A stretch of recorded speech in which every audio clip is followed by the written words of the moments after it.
চাঁদা না দেওয়ার অপরাধের রাজধানীর পুরান ঢাকায় ব্যবসায়ীকে পাথরে নিক্ষেপ করে নির্মমভাবে দুনিয়া থেকে বিদায় করে দেন কিছু বিএনপি নেতাকর্মী। মধ্যযুগীয় কায়দায় নৃশংসভাবে পাথর নিক্ষেপ করতে করতে নির্মমভাবে দুনিয়া থেকে বিদায় করে দেন প্রকাশ্য দিবালোকে ওই ব্যবসায়ীকে। দর্শক শ্রোতা, এই পুরো ঘটনার নেতৃত্ব দিয়েছেন বিএনপি নেতা মহিন এবং অপু দাস। ইতিমধ্যে 4 জন আসামিকে পুলিশ প্রশাসন গ্রেপ্তার করেছে। তার মধ্যে 2 জন মানুষরূপী হায়দার চেহারা আপনারা স্ক্রিনে দেখতে পাচ্ছেন। এই পাশে যে ছবিটা দেখতে পাচ্ছেন উনি হচ্ছে সেই ব্যবসায়ী সোহাগ, যেই ব্যবসায়ী প্রকাশ্য দিবালোকে নির্মমতার শিকার হয়ে দুনিয়া থেকে বিদায় হয়ে যান। দর্শক শ্রোতা, এই চাঞ্চল্যকর ঘটনাটি ঘটে যায় রাজধানীর পুরান ঢাকার মিটফুট হসপিটালের 3 নম্বর গেটে, যেখানে শত শত মানুষের সামনে পাথরে নিক্ষেপ করতে করতে দুনিয়া থেকে বিদায় করে দেন ব্যবসায়ী সোহাগকে। ঘটনা হলো যে কি আজ থেকে 2-3 মাস আগ থেকেই কিন্তু ওই বিএনপি নেতা মহিন এবং অপু দাস তার নেতৃত্বে কিছু লোকজন মিলে এই সোহাগের কাছে প্রতিনিয়তই কিন্তু চাঁদা দাবি করত। এক প্রকার সোহাগ তাদেরকে চাঁদা দিতে অনীহা জানান, অস্বীকার করলে ওই বিএনপি নেতা মহিনা এবং অপু দাস তাকে বলে তার কেবল এবং ভাঙারি ব্যবসার 50% কন্ট্রোল তাদেরকে দেওয়ার জন্য। তখন সোহাগ বলেন, আমার পক্ষে সম্ভব নয়, আমার ব্যবসার 50% কন্ট্রোল তোমাদেরকে দেওয়া। ঠিক তখনই ওই মহিন এবং বিএনপি নেতা অপু দাস তারা কিন্তু তার উপরে ক্ষিপ্ত হয়ে যান, তাকে মারার প্ল্যান করেন এবং তাকে বলেন, আর না হলে প্রতিনিয়ত যদি 50% শেয়ার না দিতে পারো তাহলে প্রতিনিয়ত আমাদেরকে চাঁদা দিতে হবে। আর চাঁদা দিতে সরাসরি কিন্তু এই ব্যবসায়ী সোহাগ অস্বীকার করলে এক প্রকার প্রতিনিয়তই ব্যবসায়ী সোহাগকে হুমকি দামকি দিতে থাকে। শেষ দিন এই ব্যবসায়ী সোহাগের কাছে আবারও চাঁদা চাইতে গেলে তখন সোহাগ তখনও অস্বীকার করে যে আমি কোনোভাবেই চাঁদা দিতে রাজি নয়। ঠিক তখনই মহিন তাকে হুমকি দিয়ে আসে। এটার পরিস্থিতি কিন্তু খুবই ভয়ানক হবে। দর্শক শ্রোতা, ঘটনার দিন মহিন এবং তার দলবল নিয়ে সে ঘটনাস্থলে যায়, যাওয়ার পরবর্তীতে ব্যবসায়ী সোহাগকে এই যে ঘটনা তাদের মধ্যে ঘটেছে সেটার মিটমাট করার কথা বলে সোহাগকে তার দোকান থেকে বের করে নিয়ে আসে। বের করে নিয়ে আসার পরবর্তীতে মিটফুট হসপিটালের 3 নম্বর গেটে আনার পরবর্তীতেই কিন্তু ব্যবসায়ী সোহাগের উপরে অনাকাঙ্ক্ষিতভাবে হামলা করে বিএনপি নেতা মহিন এবং অপু দাসের নেতৃত্বে থাকা তাদের অন্যান্য বিএনপি নেতাকর্মীরা। দর্শক শ্রোতা, হামলার এক প্রকার তাকে তার কাপড় চোপড় খুলে মারধর এবং শরীরের বিভিন্ন জায়গায় কোপানো পর্যন্ত হয়। এক প্রকার মাটিতে নুয়ে পড়ে যান সোহাগ, কোনোরকম নিঃশ্বাস নিচ্ছিল।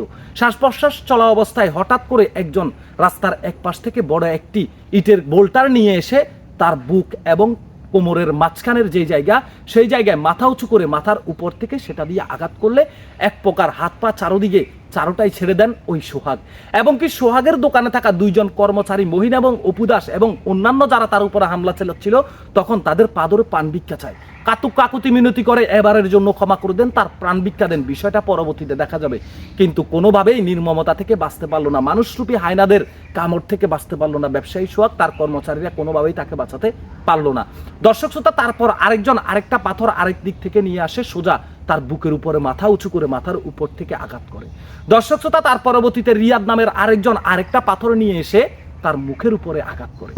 আরেকজন লম্বা মনির নামের একজন বিএনপি নেতা সে আরেকটা ইট নিয়ে এসে সরাসরি তার মাথায় থেতলে দেন। দর্শক শ্রোতা, তার পরবর্তীতেই শেষ নিঃশ্বাস ত্যাগ করেন সেখানে ঘটনাস্থলে রাজধানী পুরান ঢাকার মিটফুট হসপিটালের 3 নম্বর গেটে ওই ব্যবসায়ী সোহাগ। এই নির্মমতার শেষে ঘটনাস্থল থেকে কিছু বিএনপি নেতাকর্মী যারা মানুষগুলা জড়িয়ে সেখানে দেখছিল এবং চিৎকার চেঁচামেচি করছিল তাদেরকে এক প্রকার হুমকি দামকি দিতে থাকে যে ঘটনাস্থল থেকে এখনই চলে যাও। এই ঘটনা কে ঘটিয়েছে, কারা ঘটিয়েছে দেখেছো, কিন্তু এটা বলা যাবে না, যে বলবে তার জীবন কিন্তু শেষ করে ফেলবো। দর্শক শ্রোতা, চাঁদা না দিতে চাইলে এর আগে কিন্তু ওই ব্যবসায়ী সোহাগকে বার হুমকি দিতে থাকে, ব্যবসা বন্ধ হয়ে যাবে, তোমার জীবনের আলো নিভে যাবে। কিন্তু এটা যে হয়ে যাবে তার জীবনের আলো যে সত্যিই নিভে যাবে সে কখনোই বুঝতে পারেনি। এই মহিন এবং বিএনপি নেতা অপু দাস তার নেতৃত্বে থাকা আরো প্রায় 15-20 জন বিএনপি নেতার সন্ত্রাসী যারা চাঁদার জন্য ওই ব্যবসায়ী সোহাগকে মিটফুট হসপিটালের 3 নম্বর গেটে নির্মমভাবে দুনিয়া থেকে বিদায় করে দিয়েছে। আমরা তাদের দৃষ্টান্তমূলক শাস্তি দাবি করছি। আমরা জানি না প্রতিনিয়ত প্রকাশ্যে কিন্তু চাঁদার জন্য বিভিন্ন জায়গায় বিভিন্ন মানুষজন বিভিন্ন ব্যবসায়ী দুনিয়া থেকে বিদায় হয়ে যাচ্ছে।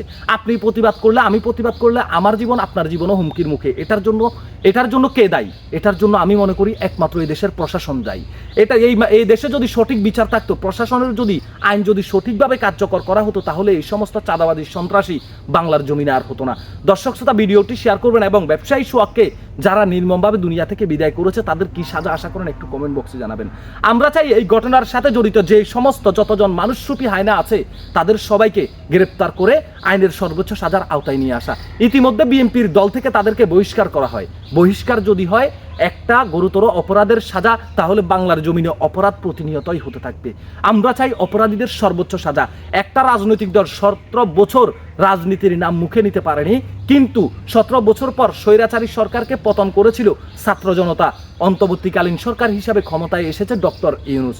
দর্শক শ্রোতা, তার পরবর্তীতে এখন পর্যন্ত নির্বাচন হয়নি, কিন্তু নির্বাচন হওয়ার আগে বিএনপির কিছু নেতাকর্মী যারা অপরাধ কর্মের সাথে জড়িত, তারা যে ঘটনাগুলো ঘটাচ্ছে, এই ঘটনা থেকে বিএনপির দলটা যে আগামীতে রাজনীতি করে ভালো কিছু করতে পারবে, এটার সম্ভাবনা এখন বর্তমানে আর নাই। কিসের উপরে বিশ্বাস রাখবেন, কার উপরে বিশ্বাস রাখবেন? চাঁদাবাজি, সন্ত্রাসী প্রতিনিয়তই হচ্ছে, এটার শেষ কোথায় আমরা জানতে চাই। ভিডিওটি শেয়ার করবেন, আপনাদের ব্যক্তিগত মতামত কমেন্ট বক্সে জানাবেন।